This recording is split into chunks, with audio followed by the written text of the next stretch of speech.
এতে থাকা ইরানের প্রেসিডেন্ট ও পররাষ্ট্রমন্ত্রী সহ বাকি আরোহীর ভাগ্যে কি ঘটেছে তা নিয়ে ছিল ধোঁয়াশা। অবশেষে সোমবার সকালে নিশ্চিত হয়ে যায় হেলিকপ্টার দুর্ঘটনায় মারা গেছেন ইরানের প্রেসিডেন্ট ইব্রাহিম রাইসি ও পররাষ্ট্রমন্ত্রী আমির আবদুল্লাহিয়ান সহ সব আরোহী। আর এর মধ্য দিয়ে ইতিহাসের অন্যতম এক ট্র্যাজেডির সাক্ষী হয় ইরান।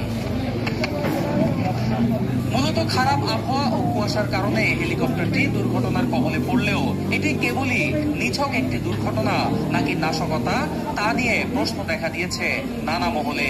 এমনকি হেলিকপ্টার দুর্ঘটনায় যুক্তরাষ্ট্র কিংবা পশ্চিমাদের হাত থাকতে পারে বলেও মনে করছেন অনেকে।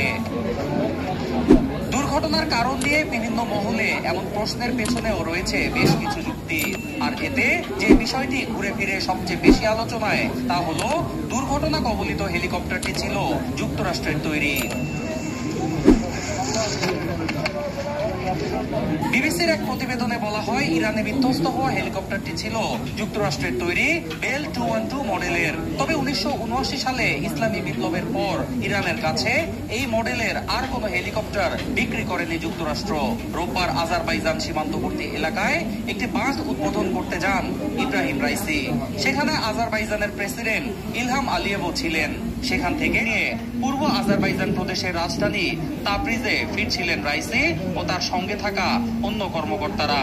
এ সময় পূর্ব আজারবাইজানের জোলফা এলাকার কাছে রাইসিকে বহনকারী হেলিকপ্টারটি বিধ্বস্ত হলেও অন্য দুটি হেলিকপ্টার নিরাপদে গন্তব্যে পৌঁছায়।